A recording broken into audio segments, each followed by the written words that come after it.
Hey, what's going on? You know who it is. It is Bruce Jordan, the Michael Jordan of Hotels. And guess who's back? It's not Martin Lawrence. It's John Lancaster. Bruce, how you doing, my friends? Always good here with the number 23 of Hotels podcast. Always great. And if you didn't know, that's Michael Jordan's number. Thank you. Today we're going to be talking about how you can soar with Choice Hotels. So give us a breakdown. How you got in this business, man? Well, I'll give you a big breakdown. So I started in the business actually as a lifeguard. No way. In the hotel business. Yes, sir. I was a lifeguard working my way up. I went to this little school in D.C. called Howard University and had the opportunity to swim there and left and started working for the D.C. government, left the D.C. government and started off at a hotel downtown Washington, D.C. as a lifeguard. Nice. Worked my way all the way up from being a lifeguard, became a recreation supervisor. And then I had a great opportunity, I had a great mentor. The GM at this hotel, there was 1,000 people that worked at this hotel. He called me in his office and, it was a week before and my boss said, hey, the GM wants to see you. So you take a look and you're like, oh boy. Am I getting fired? Exactly. So that look on my face. So he brought me into his office and the GM says, John, he said, here's the P&L. I had never saw a P&L before. He said, here's the P&L. Last year, your department, negative 30,000. This year, your department, plus 60,000. In my 10 years that I've been the GM at this hotel, I've never seen this department make money. Tell me how you did it. Wow. And once I told him how I did it, he asked me one poignant question. He said, what do you want to do with the rest of your life? I was 24, 25 at that time, and I said, never really thought about it. Maybe I'll be a GM at a Bally's or a LA Fitness or something like that. Gold's Gym. He's like, no, you want to be in the hotel industry. And he took it upon himself to mentor me, to help me and move me forward in that industry. So I will say, just from a hotel perspective, that every single person has to have that advocate, has to have somebody who knew something that you didn't know to help you along the way. And I'm forever grateful for him and many other mentors along my way in my career. That is amazing. Like when I first got started in this business, growing up where I grew up from, my business bedside manner wasn't like quite up to par. So I was just happy I did a good enough job. Like, all right, we're gonna take him on our wing and guide him through. So it's great that you're actually able to find those mentors and that they're able to deal with you and me before we can grow our careers and be successful. Exactly. Nice. So tell us about SOAR. SOAR, fantastic. So, I like to take about, so we started this program with Choice over 21 years ago, where we had an opportunity since then to award and financially support over 370 underrepresented minorities. So the reason for SOAR, which the acronym stands for Supporting Owners, Access, and Representation. So we've been doing this for 21 years, but we like to take it to a new level. So this is something where if you had a TV, 20 years ago, you had, a cathode ray tube TV? Yeah, you could watch TV and you can still do it, but why would you do that right now? You want that 4K TV so you can see everything crisp, so we can see Bruce in all of his brilliance. So it's just something that's refining something that we've already done. So supporting owners, we've grown to from one person on the team to 4 people on our team now, and working to work that through. So SOAR is here at NABHOOD, and the reason why we're here is because we still want to pull and to have great underrepresented minorities into hotel ownership. Just recently, a gentleman by the name of Damon Healy is used to work for another company, used to work for a real estate company, recently closed on 2 hotels in Georgia, one in Columbus, one in Macon. And just those transactions, when he executed that franchise agreement, and him just being overwhelmed with just becoming a hotel owner, if I can picture this, and you can picture the look on his face when it happened, it's something that he will always treasure and something that I will always treasure as well, seeing more underrepresented minorities. Again, we've gone through this statistic before, 1.5%, 2%, underrepresented minorities, yet we are only 14% of the population. Correct. So every time that happens, it's something where we are still pioneering and moving forward. There's got to be definitely a lot of challenges. Capital is, of course, is one of them. It is.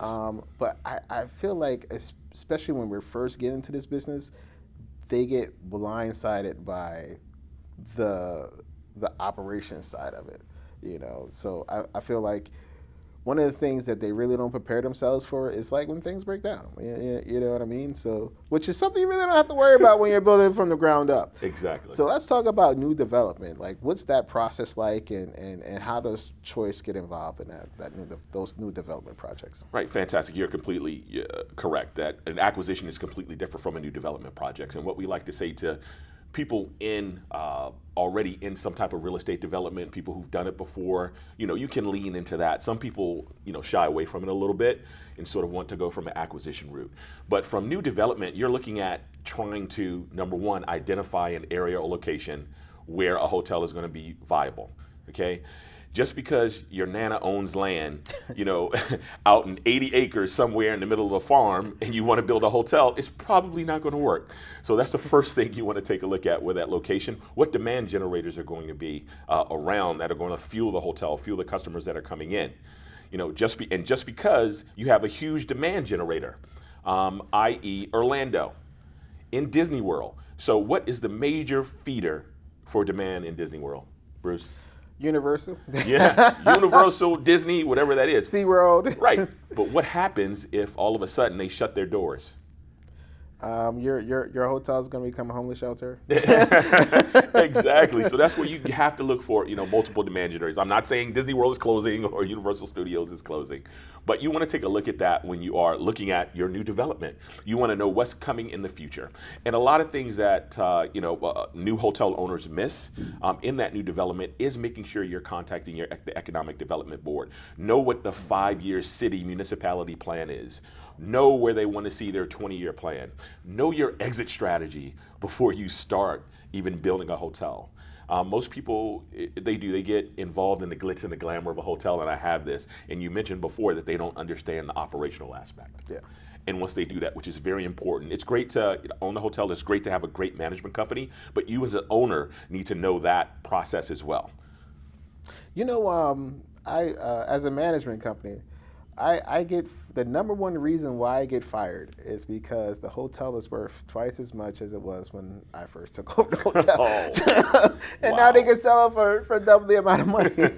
You were talking about exit strategy. Like when you developing your exit strategy, is there like a certain number that we're looking for when it's time to transition this property over to someone else, or is it like some key point indicators that it may be time to go to a bigger project or bigger hotel, so we should get rid of this one?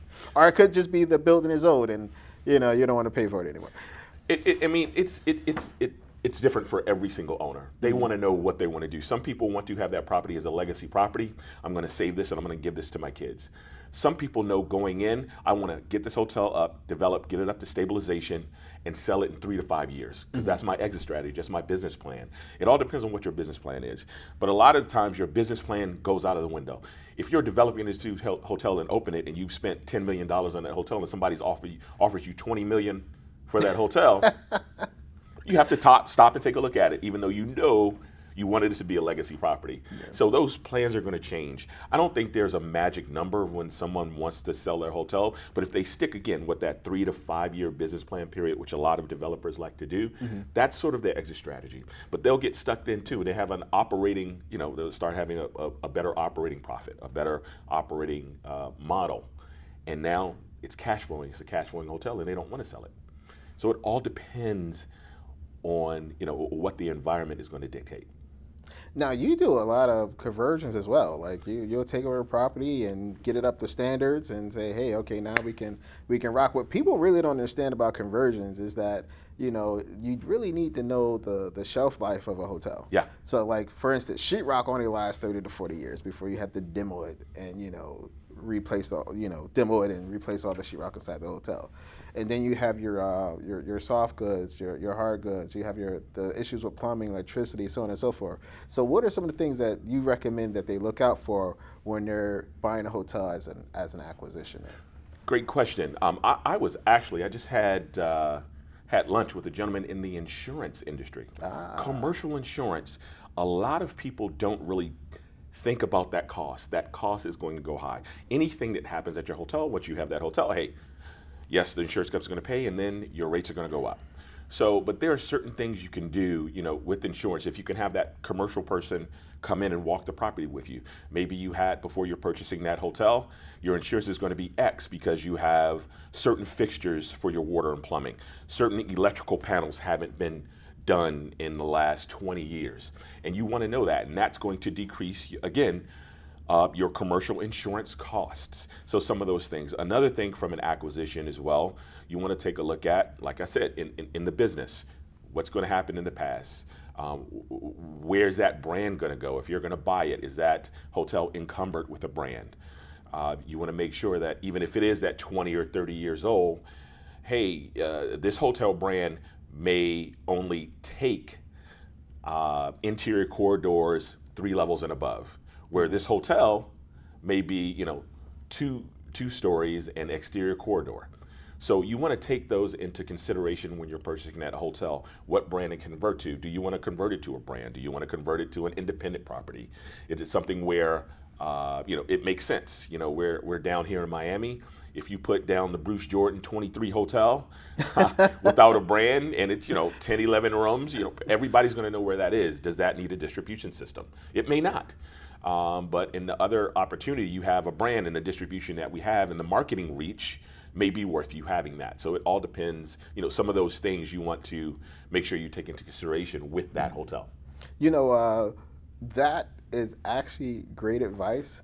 So what he's saying is don't just hire an inspector, hire an adjuster too. They have private adjusters. They'll come out and say, hey, we're going to look out for this, this, and this, or you may be able to get their current insurance company right now to pay for this versus you having to pay for it on your end. So that's a great idea. I love that idea. Yes. What are some of the great things that you've seen happen in this industry, especially for people that look like us? Oh, I love this. So I'll give you an example of a couple of couples that actually recently purchased hotels. You have Kari Bertano and Julian Bertano. Julian was on the show, I think it was at Greenleaf, and worked with Oprah, and working through that. His wife is a general contractor, so them coming together and purchasing a hotel in South Boston, Virginia, not Boston, okay. South Boston, Virginia, from a historical perspective, and revamping that hotel into our Ascend collection. And what it does is it brings the neighborhood together. It's almost a family atmosphere. It's going to generate tax revenue, yes, but this hotel used to be a pillar of this particular community. And this community now is going to benefit from them remodeling that hotel. Nice. Another one is the Zydeco Hotel down in Louisiana. You might be wondering, what is Zydeco? Zydeco is a form of music back from Louisiana. So they're developing that and with a themed hotel with Zydeco. And again, it's a community. You have Byron Kizzy, his wife. They're developing a hotel in their community, a 20, 30 room boutique hotel, which within their community, it will be a pillar. And it is a testament to their grandfather for that hotel to make sure they're building where he was from, where it was, and sort of a block down. And the family-oriented atmosphere in a hotel gathering a community and uplifting that community and being that pillar where everybody can come, to me, it brings me a lot of joy when I see that, especially some of those underrepresented communities that haven't had that opportunity. Maybe a hotel desert. Yeah. And they're bringing that hotel to that community. Another gentleman, it's the same way in Stonecrest, okay? Stonecrest, Georgia. Mm-hmm. Gentleman by the name of Vaughn Irons. He and his wife, Cassandra, are building a hotel right around the mall. There's a mall, Stonecrest Mall, that's there. And they purchased that mall. And it's called Privy. Mm-hmm. And they're building a hotel right outside that, revitalizing that community. It has an aquarium as well, so that's one of the attractions, with other things that they're developing, just that area. And it gives that community, has embraced them and are lifting them up and want them to do well. And they just see it because it brings vision to their community and community-oriented atmosphere.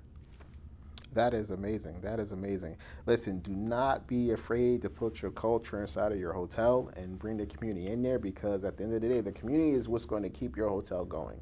It's what's going to keep your hotel thriving. Listen, as always, it's been a pleasure. John, tell everybody how they can get in touch with you. You can get in touch with me at john.lancaster at choicehotels.com. Also, choicehotels.com/diversity. And we're going to make this 3-pointer. Swish! Nice, nice. And thank you for watching another episode. This is Bruce Jordan, the Michael Jordan Hotels, signing out. 23! This episode was brought to you by the Hotel Revenue Bible, the #1 hotel revenue book that has ever been written. It includes revenue management, digital ads, social media marketing, sales, catering, F&B, and more. Grab your copy today at hotelrevenuebible.com.